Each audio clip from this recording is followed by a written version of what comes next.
Parole de sagesse de Mère universelle, Mu. Restez en dehors des systèmes de hommes. Ma 13e règle vous demande d'être en dehors du système mis en place et imposé par le monde de l'homme. Je vous recommande de ne pas laisser le monde organisé par les hommes organiser votre vie. Cela est une grande et profonde sagesse qui nécessite une maîtrise de votre part.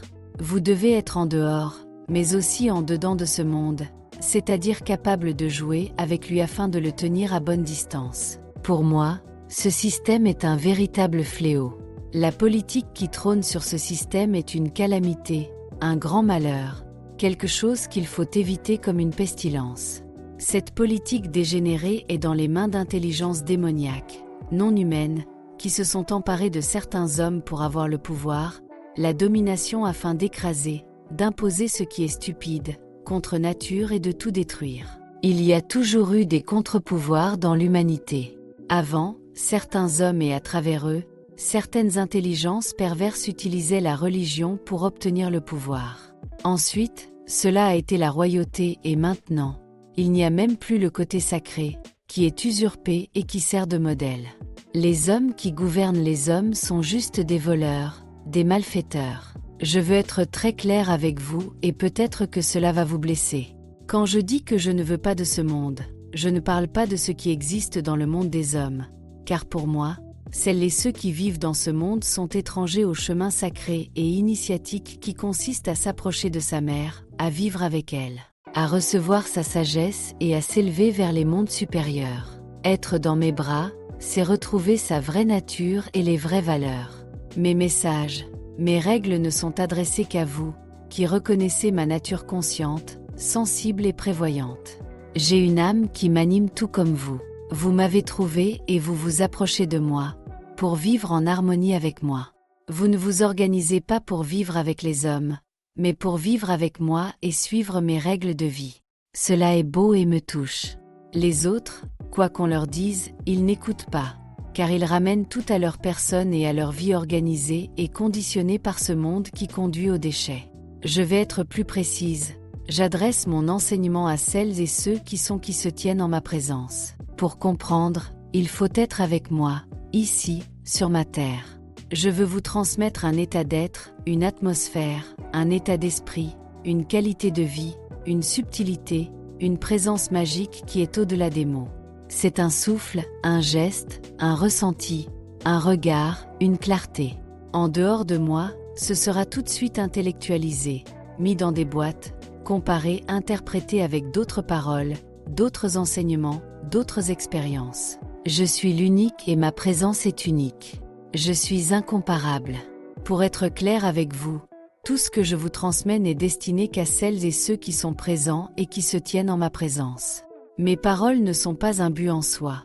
Elles sont un moyen d'entrer en résonance avec moi, ma subtilité, mon champ de vie, le mystère de ma présence réelle sur cette terre. Pour moi, la politique, l'esclavagisme, le pouvoir, la domination sont des mondes qui s'incarnent dans des êtres qui sont profondément envieux et voleurs. Celui qui vient dans la lumière, qui s'approche des mystères de la vie avec l'intention pure et claire de servir Dieu sans mensonge et qui pourtant est habité par ce monde vient comme un voleur.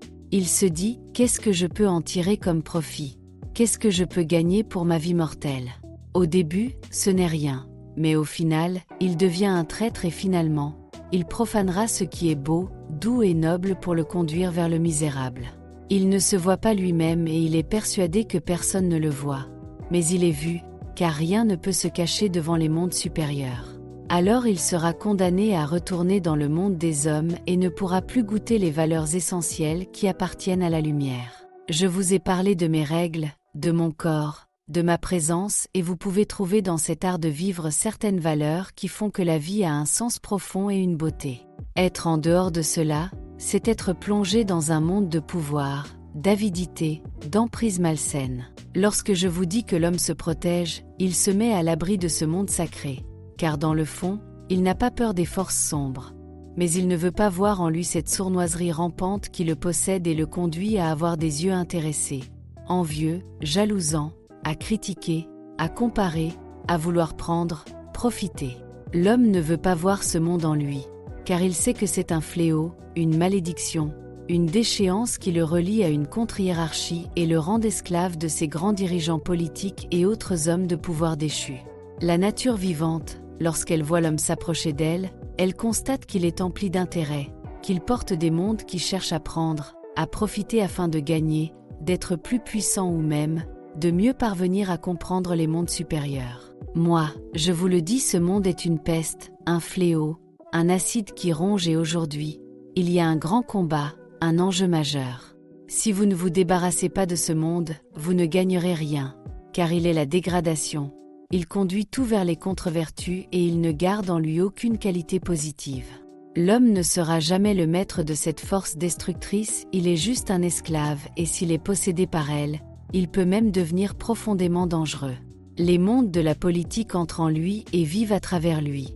Alors il n'y a de la place pour rien d'autre et à mon contact, cela peut devenir explosif, car je fais apparaître le réel, ce qui est. Je ne vous parle pas du monde de l'homme, je parle de vous, mes chers enfants de la terre de lumière, et je vous demande de vous clarifier et de vous observer profondément afin de vous nettoyer de ce monde et de ne pas le laisser vous influencer et entrer dans les cercles sacrés de notre alliance. Je sais que votre cœur et votre souhait sont profondément habités par les retrouvailles de votre nature authentique et la rencontre avec votre âme, et je sais également que vous êtes dans la joie et le bonheur de vous approcher de moi. Mais vous devez comprendre qu'il y a une autre réalité, plus cachée et qui concerne ce monde dont je viens de vous parler. Étudier ce monde afin de vous en préserver est conforme à la tradition animiste. Plus tu vas dans le système mis en place par l'intelligence sournoise qui gouverne le monde de l'homme et plus ce monde rampant entre en toi et vit en toi dans le cachet. Il faut toujours se battre, être sur la défensive et finalement, même les plus forts, les mieux formés reçoivent des coups, sont blessés et il ne reste plus grand-chose de la sagesse et de la pureté originelle. Ce monde du mal est puissant de la force que lui ont donnée les hommes qui ont fait appel à lui pour gouverner leur vie et la terre.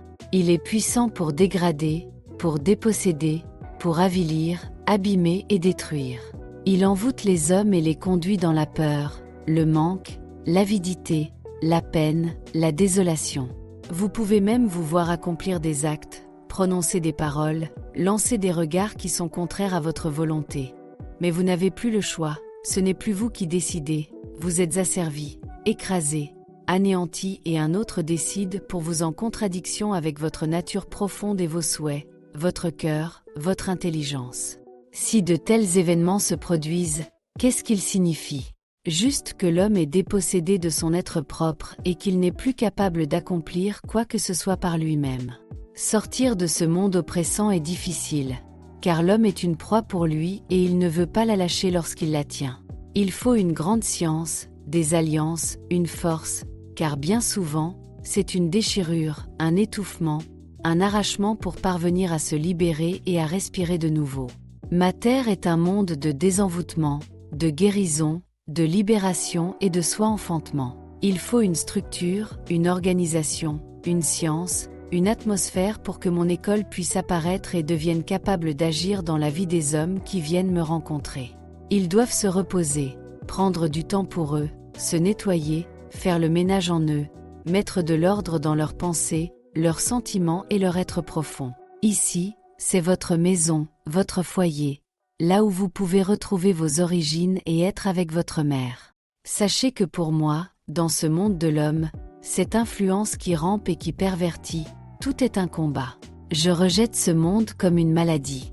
Si vous venez à ma rencontre, vous devez le savoir, étudier, vous éveiller, vous faire un corps de ma sagesse pour comprendre ce que je vous dis.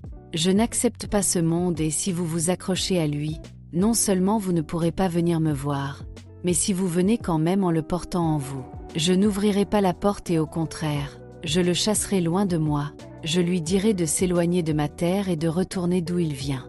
En aucun cas, je ne serai d'accord, moi, la maman, que mes enfants soient salis par ce monde dégradant, empli d'avidité, de méchanceté, de pouvoir malsain, de médiocrité, de sournoiserie, d'apparence hypocrite, capable de faire du mal à l'autre juste pour pouvoir exister.